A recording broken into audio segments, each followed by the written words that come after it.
live in about 2 seconds. Oh, we'll end up there. We'll revisit that.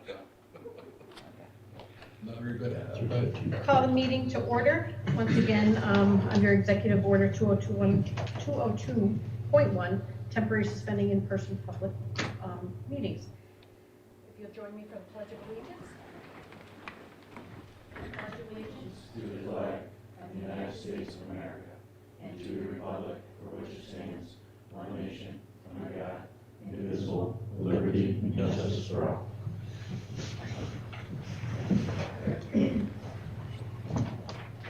Okay, we have the approval of the December 15th minutes. Are there any questions on that? If not, do we have a motion to accept those minutes as submitted? I'll make it. Second? I'll second. All in favor? Aye. Opposed? Carried. And again, like I said, if anyone would like to make public comment, they may do so by emailing the BOE at waltoncsd.org or by calling 607-865-4116, extension 6130. Possible discussion items. Finance committee meeting scheduled on January 13th at 5:30. I just need to confirm that I think everyone that's it. Oh, yes, okay. You're all good there, right? 5:30? 5:30. I thought it was 5 for some reason. I can make, can anybody else do 5? I mean, well, that, 5:30, that's I too think. tight? 5:30. Okay, so keep it at 5:30, okay. Thank you. Yep, And that is by Zoom. Correct? okay. Oh, yeah. That's what we had decided Yes, last Zoom. All right, and Dr. McDonough, you have a policy update?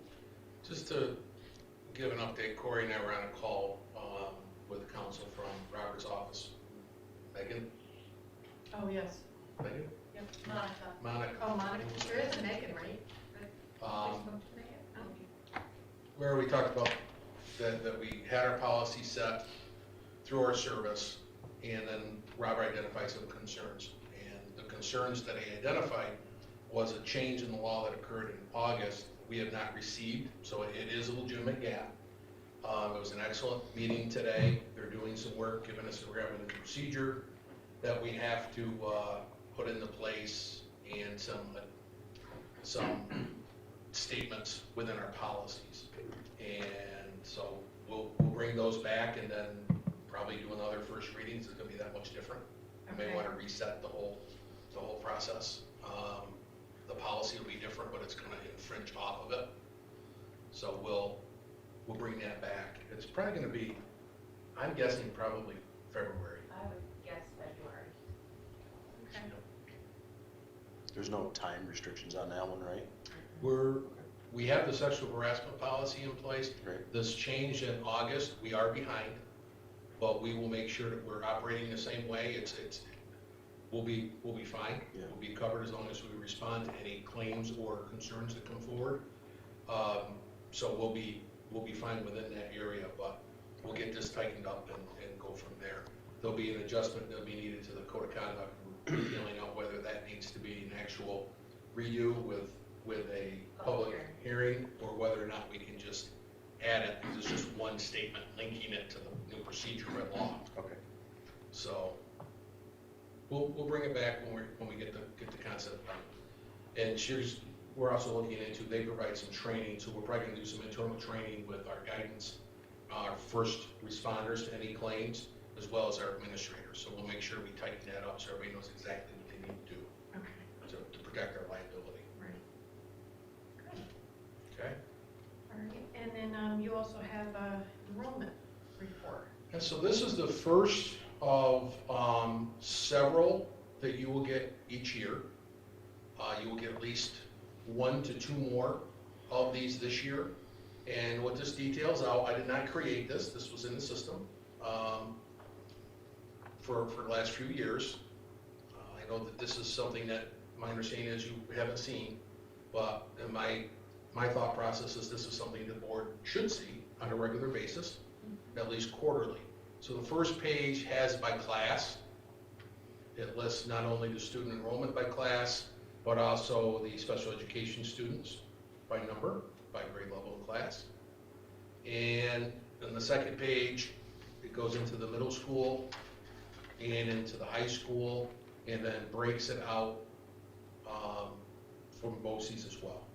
So the first half-day BOCES AM, TM, that's our CTE program, and then full BOCES Career Academy with our alternative ed. We've got 4 students there, and then full-day BOCES Special Ed, 8 students attending there between the Harrow campus and I think 1 or 2 at the Sydney, the BOCES classrooms that are in Sydney Central School. So typically, for BOCES, AM is like 11th graders, right? Or do I have that backwards? Nope, you're right. 11th. So, a little under half of the number of students in 11th grade go to BOCES. Yes. Yep. And if you look at those, just those high school numbers right there, I mean, that is significant. So it always has been for Walton. We're a skills, hands-on community and skill-based Delaware County, and BOCES is a valued program. I have one question. Sherry Vroma, she has instruction for a self-contained classroom. Mhm. It shows that she has 6 students, but only 5 are classified. One is in soon to be. Okay. Yeah, so we did a preliminary All right. move for the benefit of the child, for the care and safety. Okay. So, as I was looking at, the number of classroom, or the number of teachers per grade level, and the number of students within those classrooms, I know smaller classrooms, our students are doing better, but do we have the data to actually show that? So back before we went to smaller classrooms, I don't even know what year it actually was. But do we have report cards, or do we have this data that we can actually see it? Well, you won't find it for us, and you won't find it anywhere. The research is not class sizes, no social emotional learning and social emotional relationships, yes. But as far as academics, pure learning and academics, you won't find that data.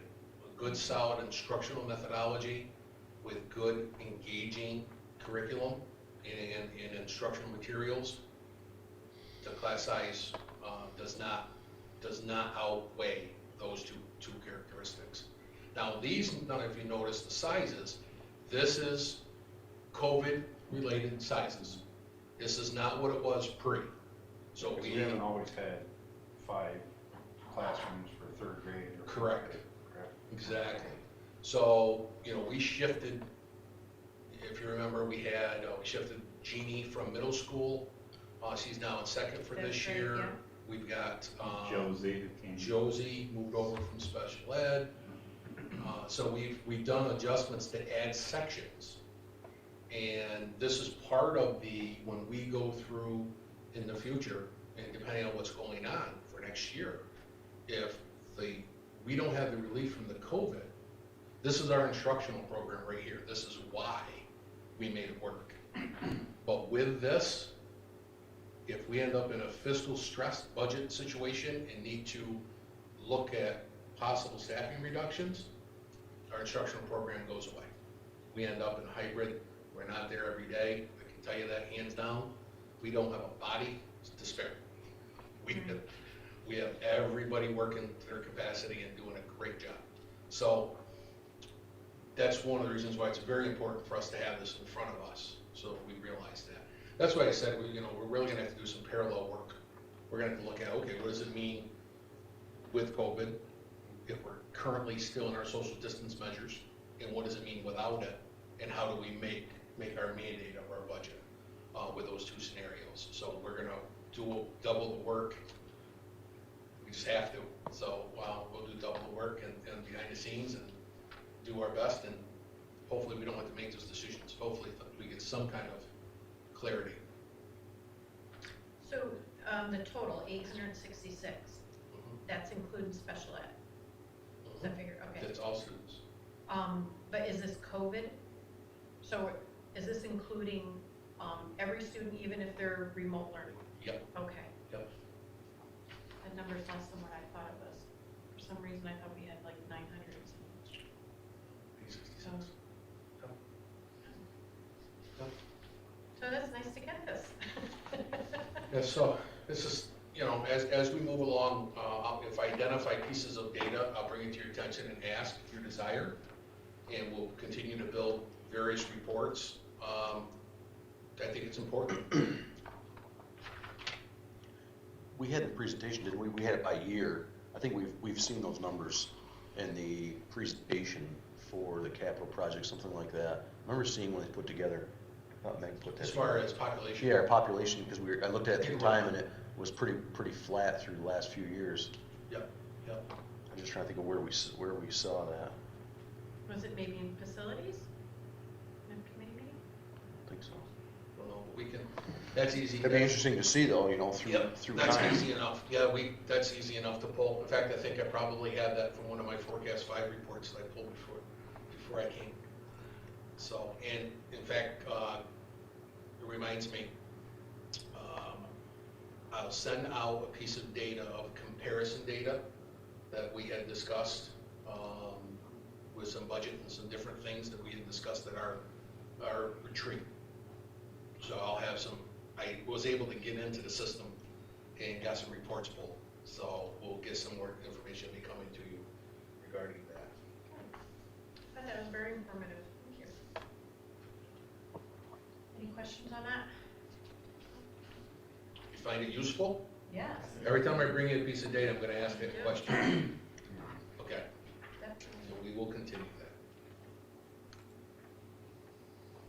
All right, there's no correspondence at this time.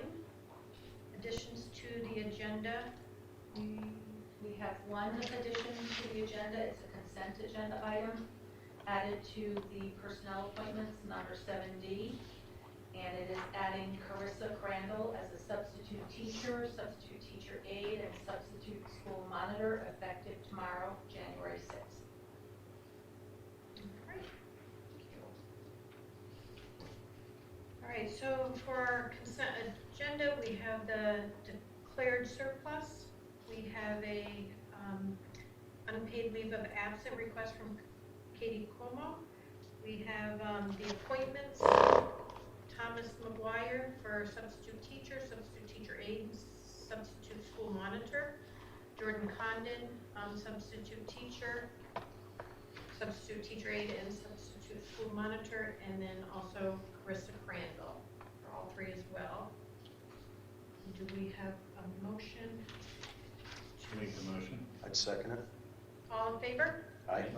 Opposed? Carried. All right. We have a lot of donations. All right, so we have many donations in memory of Deborah DeMunn Hubbs, and these donations will be used for the library at the middle school, high school campus. Deborah was a member of the class of class of 71 from Walton, and had a strong passion for reading. We have a donation from Robin Loker, $100, Rodney Welch, $100, Brendan Bestwick, $50, David Mattern, $100, Kenneth Monaberg, $25, don't know if I said that right, Vicki O'Brien, $50, Sally Cranston, $25, and Peggy Bolton, $100. Do we have a motion to accept those We have donations? 2 other donations. Oh, I'm sorry, yes, I skipped that page. In addition to that, we also have $4,000 from William O'Neill to Regina Austin O'Neill, Butcher and Chuck Butcher Endowment Fund in memory of Thomas O'Neill and Celia Austin O'Neill, and $1,000 from William O'Neill to the Thomas O'Neill Memorial Award. So with those, do we accept, motion to accept those? Move it. Second? Second. All in favor? Aye. Opposed? Carried. That's very nice. All right, and then we have, an agreement between the Catskill Watershed Corporation and Walton Central School for the implementation of flood hazard mitigation, recommendments, flood-proofing construction at Townsend Elementary School. Oh, mouthful. Did anybody have any questions on this? No? Do we have a motion to accept this agreement? I'd move it. Second? Second. All in favor? Aye. Opposed? Carried. Alrighty. And then we have a proposed settlement agreement and release between the district and New York 44 Health Benefits Plan Trust. Does anybody have any questions on this? No? One thing I didn't see, it tells how much the settlement, things like that, but it didn't really go into how much we really saved. I mean, it was a good move to come out of that. And it, you know, my rough numbers in my head, it was 8-fold the savings coming out of that thing. And I think we should talk about that a little bit to make sure people understand that the decision to come out of New York 44 was not only a sound one, it saved the district hundreds and hundreds and hundreds of thousands of dollars. It looks like you're paying out a settlement, but actually that's what comes out of all the savings you pulled by doing that. So I know the financial committee, you guys look at that extensively, and I'm probably talking out of turn with that, but I think it was a big savings to the district. And you're speaking of the initial savings, not even including the long-term savings, Yep. if we had stayed in the Correct. consortium. Because we were looking at a 20% increase, I believe that particular year. And we had, may correct me if I'm wrong, if I'm remembering this incorrectly, but I believe we had just a year left. And then we pulled out of that just to save the district that much money to go with the new carrier. So it was a 20% increase. And it was like I just don't under, remember the exact figure. I think it was 800 and some thousand. That sound about Pulled right? out of that. It was hundreds of thousands. Yeah, it was a tremendous amount. It was a no-brainer when you looked at it on the table, so. And I was involved in this in the region, and they were threatening as high as 30s, even 40s, depending on what the rates came in, especially for our area. And Walton was one of several districts that ended up having, including DC Mimosas, that ended up having to leave the consortium because we just didn't have a choice. Any of us didn't have a choice with what they were doing. So. Well, and to even go with another insurance company that had an increase, but to have such a significant lower increase than what they were proposing for that year. Yep, absolutely. No, so overall, it was a significant net savings to the district, even despite the settlement that we have on the table. Yeah. Just want to make sure some background out there. And the settlement is due to getting out of the contract a year earlier than was agreed to originally. All right, so do we have a motion to accept that agreement? I'll move it. Second? Second. I didn't hear. Mr. Drum. Did you get that? All in favor? Aye. Aye. Opposed? Carried. I heard it, but I didn't know what direction it came from. I think it's almost dead now. Tie goes to Arnie. All right, we have the supervisor's remarks. Does anybody have any questions that they'd like brought back or concerns, comments? I have a couple highlights that I'd like to highlight Sure. out of almost out of each one. The transportation, you had mentioned that on the 28th, we, in a large part, not even large part, 100% part initially, our bus drivers were asked if they would come in, and on the 28th, after Christmas, so we could run meals for our students. And hands down, not even a hesitation. They jumped at the opportunity.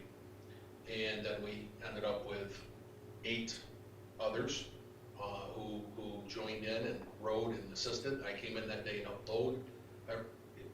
Everybody was doing it with pleasure, and that's not an easy task, I gotta tell you, every week when they load that up with more full remote, people are working. It was, you figure 260 meals went out, 260 students, 5 meals each, 5 days of meals each, 10 meals, so 2,600 meals and corresponding quarts of milk went out on buses that day.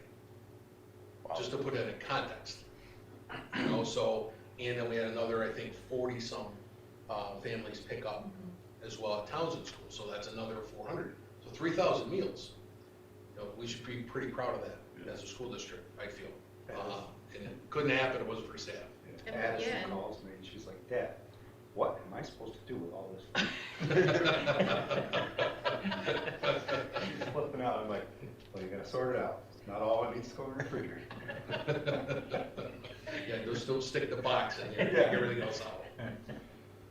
And then the O&M with the snow removal, did a tremendous job, and they continue to. They're down, they're shorthanded, and they're stepping up, and they're getting it done and keeping us clean and safe as far as it goes, as well as the ongoing disinfecting. So I just, to highlight that, and then Justin's work with the intramural, we should have that. I don't know if you put a date in here. Right now, we're looking at as early as potentially next week, if not the following week, and we'll get 6 weeks worth of intramural programming for kids. That'll be nice. So, yeah, and that'll take us up to the March season. Then, as long as that begins, then we'll trail off some or all of the intramurals, depending on what they end up being, and then depending on what's picked up in the spring. If things aren't picked up in the spring, we may consider different intramurals. We may consider continuing intramurals, because the cost savings that we get by not having those others easily offset the ability to do this for our students. So I'm excited about it. It should be fun. I just wanted to highlight those 3 things in those reports. Okay. All right. And then my turn? Yep. Okay, so I only really have two to talk about. One, vaccinations, staff-wise, and how it's moving along. The system, the New York State system is changing daily, literally daily. I think that's what you heard today, Rick, in your COVID coordinator meeting as well. But right now, they're at phase 1. They're pulling in school nurses and health professionals into that phase 1. A number of our people are being vaccinated as early as tomorrow. And then they're looking at potentially a phase 1B. We'll see. Don't know what that's going to be. We have a survey out. Got half the staff already have responded to it. Here at school, in our conversation taking community meeting and talking with Dottie Krupo, we're going to send her the information of what school personnel are a yes, with their contact information, so that they can preemptively organize it. It's very difficult. The vials, 10 doses to take it off, 6 hours to do it, or it goes bad, they can't use it anymore, so they need to coordinate it, the timing of it. You have to stay 15 minutes after to make sure that you don't have any ill effects, as normal from any type of a vaccination. So they have to, figure this out. And Is this done locally or in Binghamton? in the hospital, UHS. Yeah.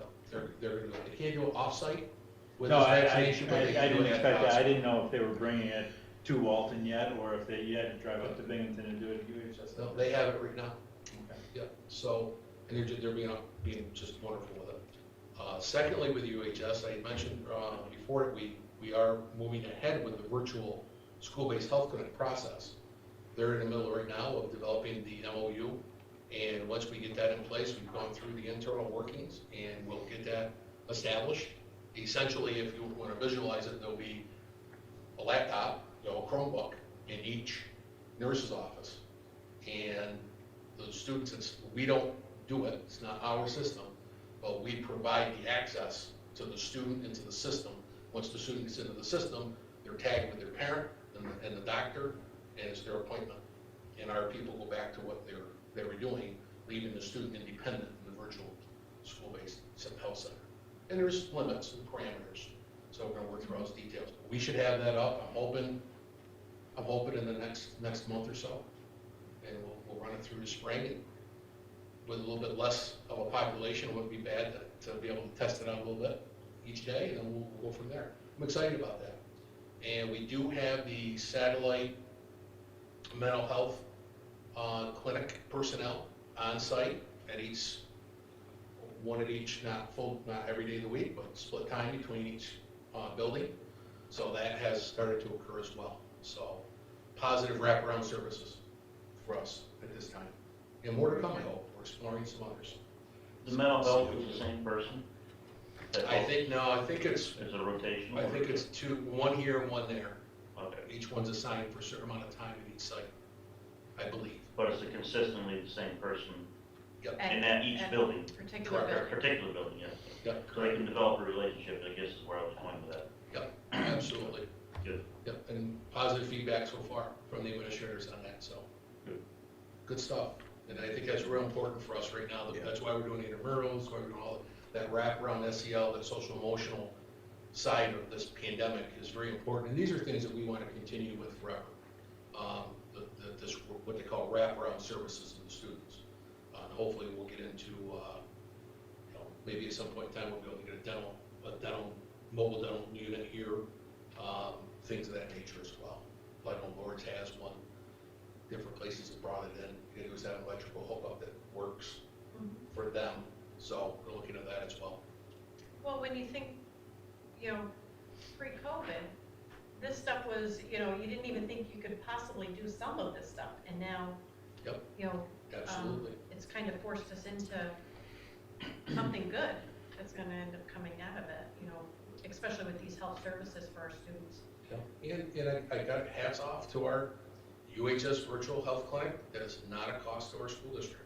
That's a service. There's no fee. Nice. Our mental health satellite offices, there's no fee. That's our community providing the service. And they need that recognition. Yeah. It's tremendous. And I'm so glad, because there were conversations in the past about going with providers or medical entities that weren't local, that didn't serve our local population. And for Dottie, for all of the folks, Paul Summers over there, they do great work. They serve our local patients, and I'm glad that they're going to be affiliated with our school. And importantly, it puts the community back at WCS, which is Exactly. what we've been asking for a long time. So thank you. That's a great effort. And I mean, what they've done, from with the water bottles for the students, Yeah. the things, the initiatives that they've undertaken to support our students, I mean, it's just fantastic. Absolutely. Very nice. Good things out of that. That's all I have.